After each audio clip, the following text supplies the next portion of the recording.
Today we're going to be talking about our top 5 favorite beginner fish.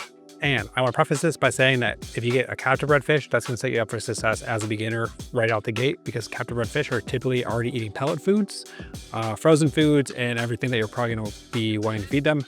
Wild caught fish typically need some time to adapt to captivity and taking foods that they aren't accustomed to eating. So I want to dive right into it and start with Will's top number 1. Yeah, my number one's definitely and kind of obvious going to be clownfish. I think they're one of the best and easiest fish to add to your fish tank. They go in any size tank, and I'm going to even say any kind of clownfish too. So the large aggressive ones like the maroons or the cinnamons or the tomatoes, and the more peaceful, friendly ones like the ocellaris and the purpulas, all great choices. Kind of just depends on what you have in your house and what you want out of it. I think the personality is amazing. The color options are amazing. And they're almost always captive bred, like you were saying. So they're almost always eating pellet already. Really, really easy and hardy fish. Yeah, I mean, what's wrong with clownfish? Probably nothing. I mean, you can get the 3-stripe clownfish that are just basic. You can get designer clownfish like the Picasso or Wyoming whites. So you have a lot of different pattern variety and different size options, like you said. So you have the tomatoes, which you get bigger. So depending on your tank size, just pick the clownfish that's right for you and has the right temperament. Because if you have a predator tank or an aggressive tank, you might want to do like a maroon clownfish that can hold its own better than a ocellaris clownfish. Yeah. And if they're the very first fish you're going to add to your tank, I definitely recommend like an ocellaris or a percola. They're a great beginner fish. They go well with anemones, which they're obviously pretty iconic for. But they'll host a bunch of other things besides just anemones. So you can see them inside. Mine's in a xenia, and there's the other one's in a feather duster. So they really host most things. The powerheads, they live up in powerheads as well. Really, really cool fish. Great, number 1 on my list. Great beginner fish. What's yours? My number 1 would be hawkfish, specifically the long-nosed hawk or the flame hawkfish. Mostly because they're really easy to keep as far as just getting them to eat foods, even though they're all wild caught currently. But they're also full of personality. So I don't think I've ever had a fish that has more personality than either of these two fish, just because they're perching on the rockworks, looking at what you're doing outside the tank, looking at the other fish in the tank. And because they don't have a swim bladder, they just sink every time they swim. So they're really funny whenever they try swimming across the tank. Oh yeah, they definitely they walk more than they swim. You know, they jump around between the different perches. The long nose ones in specific look so cool with that long skinny nose and the white and red coloration. Those flame hawks is basically the brightest or deepest, dark, nice, deep red color you can really get in your tank. Very, very cool fish. Not too aggressive, a little bit aggressive, but there is a stipulation to the hawkfish, right? We're talking about specifically the smaller ones. Yeah. So there's a couple of different small species like the Falco hawkfish, which is there, but they stay really small. But most commonly you're going to see longnose or flame hawkfish. And those are the two that I would stick with personally if it were me. And if you have a bigger tank, there are bigger species, but I don't think they're as beginner friendly just because of how big they get. So if you're doing like a 180-gallon tank, I don't think you're a beginner at that point. Yeah. I don't think they're beginner fish either in general. They have more specific needs. They're typically pretty aggressive fish. They're really big hawkfish. So definitely not the big ones on the list, but a great choice. And a pro tip, as a beginner, if you are planning on doing shrimp, like cleaner shrimp, fire shrimp, or anything like that in your tank, add those before you add the hawkfish, because you add them to the hawkfish, they're pretty much going to be dinner. Yeah, I find the coral banded shrimps is a good choice if you want to do it with a hawkfish. The big pinchers seem to be a little off-putting. A little deterrent, yes. All right. Yep. So my second choice is going to be lawnmower blennies. I think they're a really, really good choice for your tank, mainly because they provide a lot of utilitarian features. They're really good algae eaters while still being very hardy. Some algae eaters are a little bit more delicate, like the bigger tangs and things like that.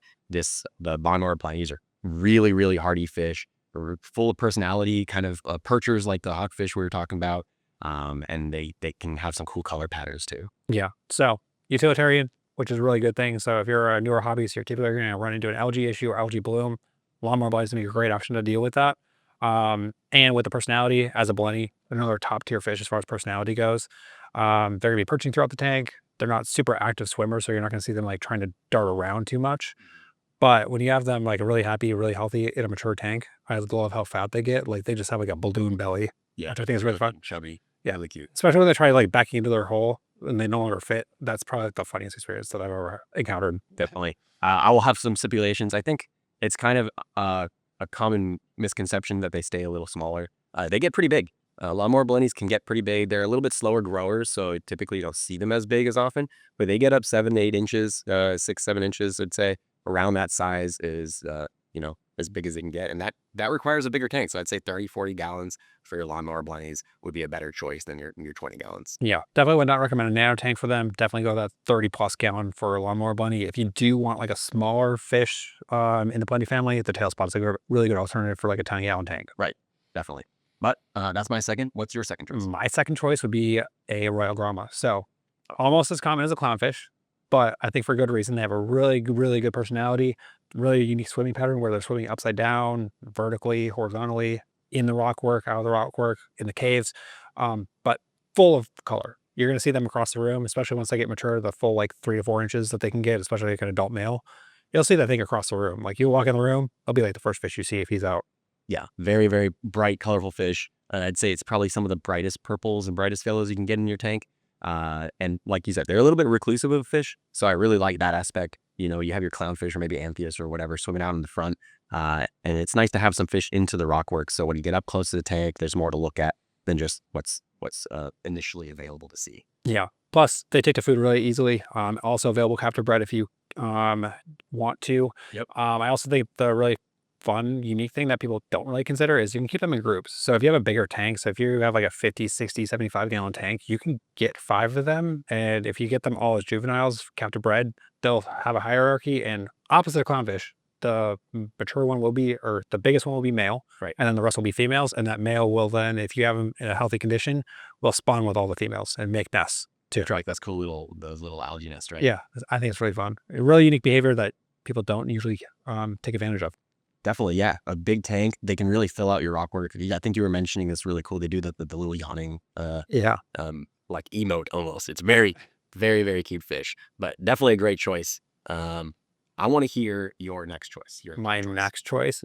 There's a lot of good options out there, but the orchid dottyback, which is similar to a Royal Gromma. So orchid dottyback, another really bright, colorful purple fish that you're going to see across the room if he's out, but also reclusive. And the reason why I picked orchid dottyback specifically out of the dottyback group, readily captive bred. So you're more than likely going to find it as a captive bred fish as opposed to a wild collected one, especially because the wild collected ones are now like $200 a piece individually, whereas you can get them captive bred for like $50 usually. So money savings if you go captive bred also supports just sustainability in general. And the fish is much easier to keep eating pellets and everything from the get-go.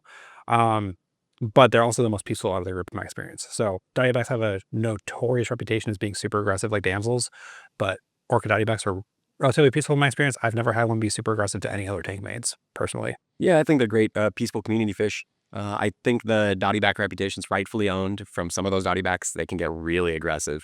They get kind of big too, but orchid dottybacks stay, relatively like 4 to 5 inches. They get this really crazy bright purple color, and yeah, great community fish. Most of them eat pellets. I think even the wild caught ones eat pellets. They're very hardy fish in general. But the captive bred ones are way easier to take care of. Typically, I don't see them really with ick or velvet too often, especially with the captive bred ones. So yeah, definitely a great choice. I like it. And another little fun fact, you can tell the difference between male and female with their tail pattern. The males have a little extra wisp on the bottom and purple coloration. So if you're trying to pair them, if you want to spawn them in yourself and raise them as something different than clownfish, just look out for the little tail wisp on the bottom of the fish. And you can keep them in pairs or multiple in the harem setting too. Right. That is a great point. They're really quite easy to captive breed. You can do it as a home hobby project. If you have a pair in your tank, give it a go. Yeah. Chad here did it before. So yeah, it's definitely doable. Awesome. What's your number 3? My number 3 is going to be two fish. They're going to be in the wrasse family. It's going to be the 4-line and the 6-line wrasse. And so I picked both of them because they're very similar, but also a little bit different, right? Okay. So the 6-line wrasses are going to get a little bit bigger. They're typically a little bit more aggressive. And then the 4-line wrasses are the more peaceful, small, more community-oriented fish. So if you have a smaller tank, less aggressive tank, a tank with like cardinals or more delicate fish, I would definitely go for the 4-line wrasse. They're a little bit harder to find, a little bit more expensive, but they're going to give you that same kind of utility while still looking really stunning. That blue and orange or the blue-pink combination, the green inside of them too, really is stunning. Yeah, and another utilitarian fish for you because they're eating past flatworms, all that fun stuff that you don't want in your tank and bothering your corals. But also a really colorful option as far as utilitarian goes. Yeah. So a lot of people think utilitarian, probably drab brown fish that's not super pleasing to look at unless you're really looking closely or it's really mature, but these pack a bunch of color. Right. Yeah. There's definitely a trend in my list of favorites. Utilitarian. They have to do something to have a place in my tank, but you got to pick the colorful ones too because it's for our enjoyment. So yeah, definitely the 4 and 6 line wrasses go down on my list as a great utilitarian fish as for beginners. Yeah, really good choice. My number 4, Yes. another fun one and another unique symbiotic relationship compared to clownfish would be the Watchman gobies. So Right. there's a couple of species that are readily captive bred. So your Yasha gobies, yellow watchmans, you can get those captive bred, making them super easy to take care of, already eating pellets for you, like we said with other captive bred species. But if you get wild caught ones, also still relatively easy to keep. And with their symbiotic relationship with pistol shrimp, I think it's unmatched. I like that way better than watching crawfish and anemones. I like seeing the little shrimp dig their tunnels all day, every day. And the Watchman gobies, if you give them a little scare, I'm not advocating scaring your fish, but if you spook them with like a surprising movement, they'll flick their tail to signal the shrimp to go back in the burrow. Yeah, the way they communicate between each other is so cool. They kind of take care of each other too. You know, one defends the other, one feeds the other. It's really quite a fun little relationship that they have going. My luck with it is that they always build their burrow in the back of the tank. Well, if you want some tips for that, I would recommend giving them lots of options in your aquascape up in the front, and not as many, maybe just more straight rock walls in the back, because they always like that hiding spot in the back there. But yeah, really good choice. I find that they eat pellets incredibly readily. And one tip that I have is if you have a really drab looking one, like a browner looking Watchman goby, you can get them to color up. Sometimes it's a little harder than some other fish to color up, but you can definitely give them a way more varied diet than you'd expect. Lots of different types of pellets, even nori sheets on all the different types of algae. A lot of people get stuck in this habit of just feeding them maybe mysis shrimp or some other basic food. Yeah, and then they kind of drab out in color. Yeah, nutrition, varied diet is important for any fish that you keep, but Watchman gobies definitely helps with coloration, especially with the captive bred ones. A lot of people have like the reputation of being just a drab brown because it's captive bred, but the varied diet will definitely help liven it up a bit. Yeah, definitely. My number 4 then is going to be a tang. It's the bristletooth tangs. Okay. I think they're great. Any of the square-shaped tangs in specific, they're really, really good beginner tangs. I think a lot of people in the hobby really want to add a tang to their tank. And then they hear a lot of the maybe horror stories or the cautionary tales of ick or velvet or them not eating. I think bristletooth tangs really kind of solve a lot of those problems. They're a lot more resistant to ick. I don't really see them as frequently getting ick. They eat tons of algae. They're grazers, just like the blue hippo tangs or some other grazing tangs. They do really, really good at tanks around 75 gallons or up. So I think they're a really good choice for beginners. Yeah. So really good points you made. They aren't getting as big as other species, so you can get away with a smaller tank like a 75 gallon.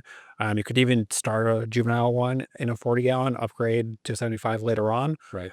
Perfectly acceptable. Whereas you probably wouldn't want to do that with like a powder blue tang or a blue hippo tang or a Sahal tang.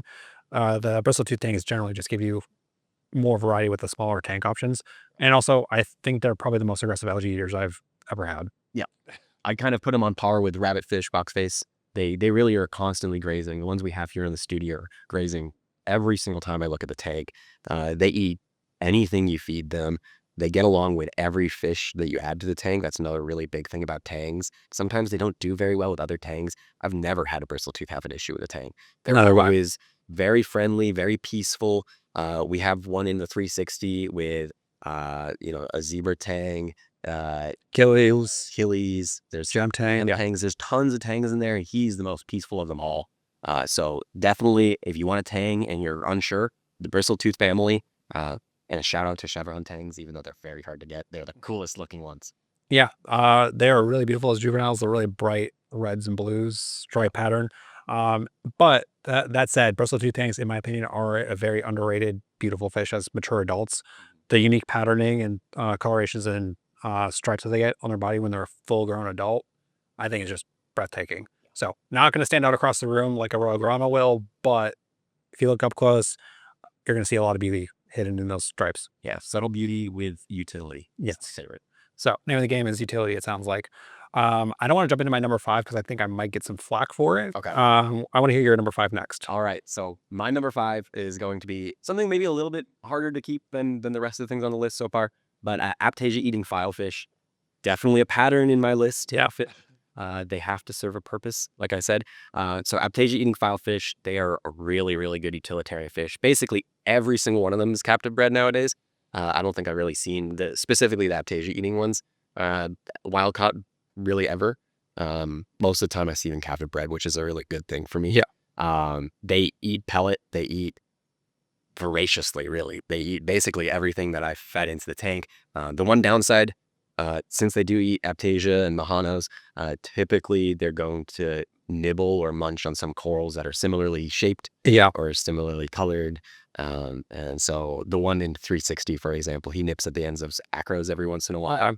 So if you're okay with that, or maybe you don't have any corals that it would nip at, I definitely recommend them for beginners. Really easy to take care of, really easy to find, very affordable, and great utilitarian fish. And unique, if you look up close at them, they have little tassels that grow out of their scales. So they have a unique like texture compared to other fish. They're not just like a smooth scaled fish. They have those little tassels that pop out that just helps them blend in the wild, which I think is really cool.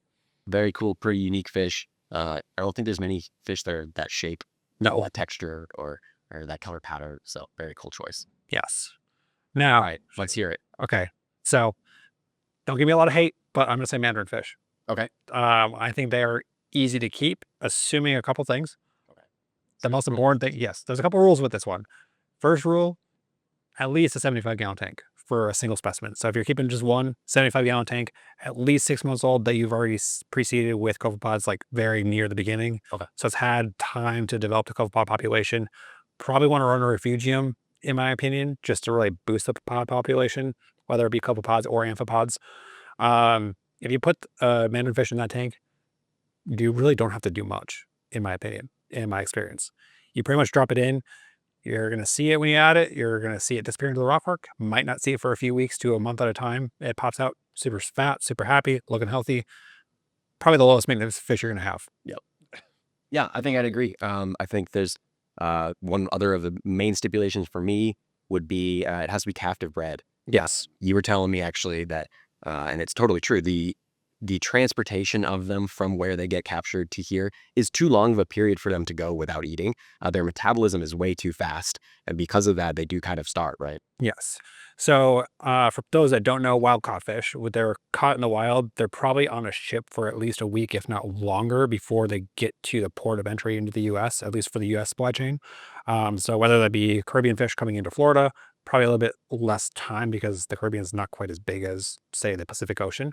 But if you're talking about Pacific species like the mandarin, they're on a ship for a couple of weeks before they get to whatever exporter is going to take them into the U.S.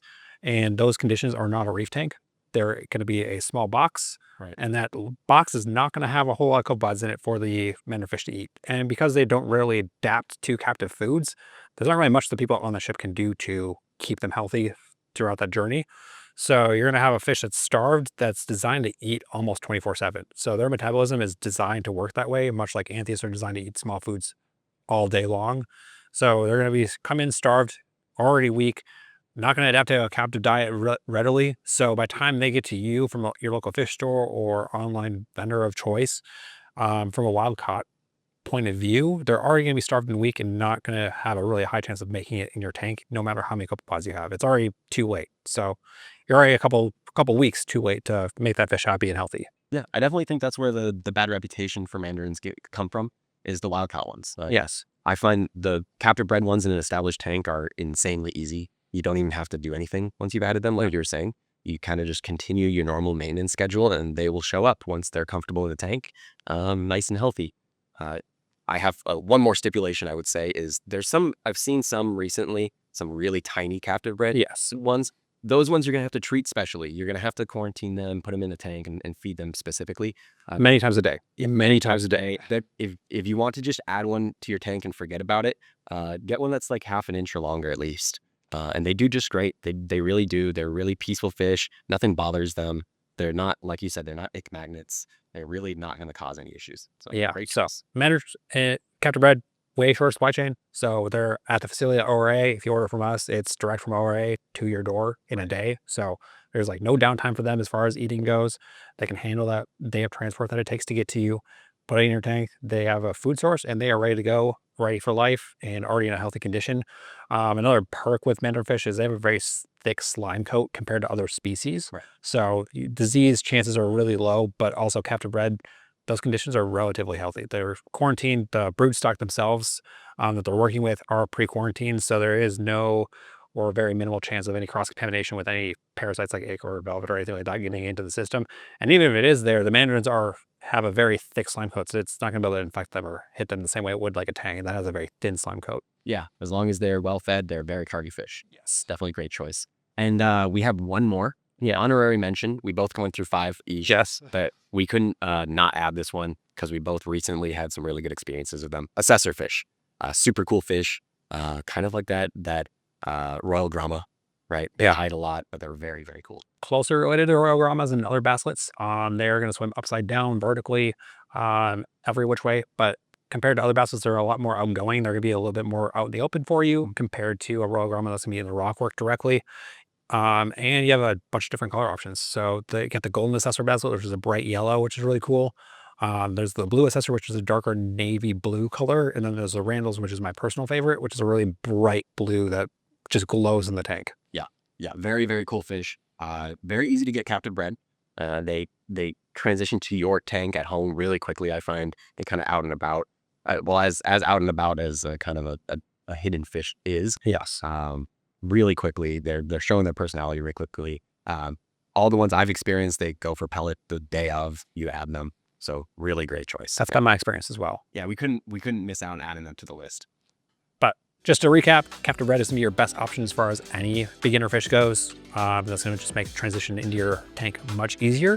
If you can't, we gave you a couple of different options that are not yet captive bred that will be really good for your tank if you're new to the hobby. Yeah. So definitely thanks for watching. Let us know what you think is a great captive bred or not easy fish.